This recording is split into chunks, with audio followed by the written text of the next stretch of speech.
How do you define success? For me, it was seeing the churches I pastored grow. I guess it was also the degrees I learned along the way and maybe the leadership titles that I gained. Well, that worked for about 40 years, but it left me truly dissatisfied when I hit midlife. Was bolstering my resume really what success looked like? At what point were my strengths as a leader more important than the time stamped entries on a sheet of paper? What if there was more to success than a fat retirement account or an enviable position? Did you spin your wheels just trying to keep up with the Joneses? Did the bigger car, the bigger house, the bigger 401k really bring you success or happiness? At some point, every older adult will realize that what they've accomplished and the money they made won't be enough to get them up in the morning after retirement. If you continuously chase the dollar, you'll always be running, striving, and struggling with the idea that others did better than you. God's design for the fourth season doesn't lie in prizing things you can't take with you. He doesn't expect you to depend on a youth you can't recapture. Instead, God desires to use what George Bernard Shaw called galvanized wisdom, the lessons you learned in the first half of your season to create fulfillment in the fourth season. Are you living your life trying to fit into a life purpose that doesn't match that season? Striving won't bring you joy or God's approval. The currency of the fourth season is wisdom. You use it well when you sow that wisdom into the life of someone who's open to receiving it. Once you recraft your definition of success, you'll discover more than God's will. You'll discover God's pleasure. One of the most basic teachings of the New Testament is that we're to be salt and light. In the fourth season, that happens when older men invest in younger men, and it happens when older women invest in younger women. The mission of the Finding Meaning and Purpose in Retirement podcast is to help seniors identify and make the most of their unique place in God's kingdom. It's seeing the wisdom that you gained become the currency you use, and it'll help you to redefine what brings meaning and purpose. Hi there. I'm Bill Hennessy, the Retirement Igniter, and I'm practicing what I preach by coaching, teaching, and cheering on older Americans so that their post-career days are something to treasure and not squander. Once upon a time, I was the youngest guy in the room. And while I wasn't looking, the room filled up with my peers, and then without so much as a warning, I was one of the oldest guys in the room. So I looked at those older than me to see how they did once they retired. They fell into two camps. The first retired into a haphazard retirement and seemed to die quickly.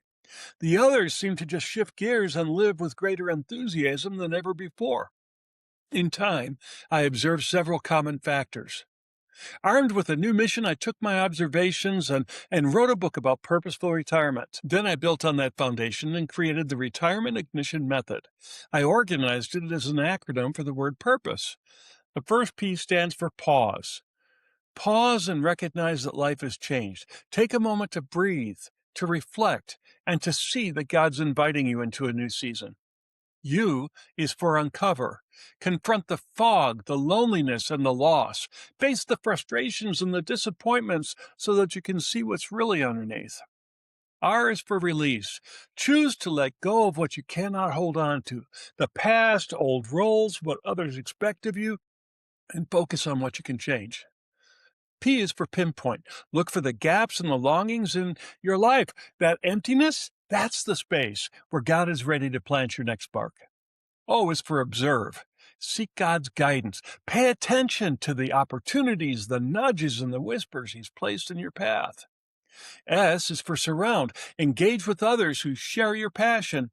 Community fuels your fire, and it encourages you in your journey, and it keeps your spark alive. E is for elevate.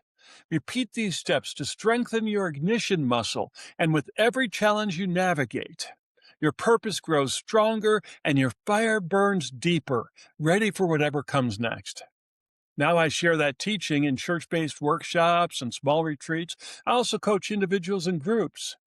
This week, I'm featuring a free resource that will help you tell your unique story to others. Your true wealth isn't what you've accumulated in your investment portfolio. It's in the accumulated wisdom you've gained just by living long enough to retire. Using this guide, you'll be able to uncover that wisdom and to tell it to others in a way that doesn't come off as being pushy or being a know-it-all. To get your free guide, go to clarifyfocus.com and click on the Resources tab.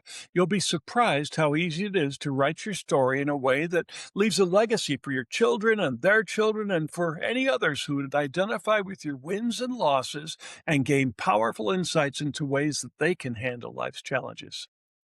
In his book, Halftime, Bob Buford describes three life phases. It's well worth reading cover to cover, but allow me to summarize his theory. The first half is the success phase. This period is about building a foundation, often driven by the pursuit of career goals and raising a family and establishing your financial security. The halftime phase comes, it's a transitional period, a crucial transitional period. It's often called a midlife pause, where a person reflects on their accomplishments and realizes that carefree living or traditional retirement may not be fulfilling. The second half is significance. Buford proposes that the goal of the fourth season, the remainder of life, should be to leverage the galvanized wisdom and assets that you've accumulated during the first half to impact other people and to leave a legacy. He emphasizes that a person's true wealth is found in their accumulated life lessons and story, including the victories and the defeats, which can be a one-of-a-kind treasure for future generations. Instead of withdrawing from productive life, Buford advocates reframing retirement to make it the most fruitful and purposeful season by identifying your new assignment or your mission.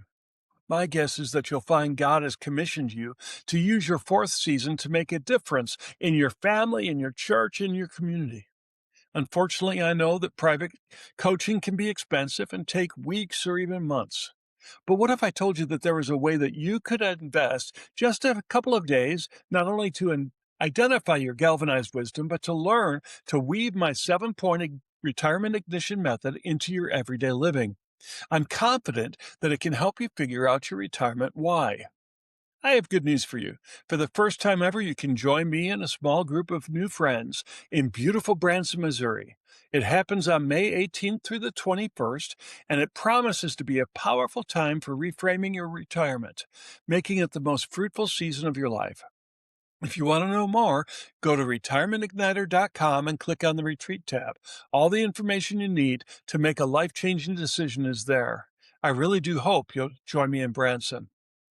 Your life is not summed up by the dollars you earned. It's summed up by the lessons you learned and the wisdom that came out of those lessons.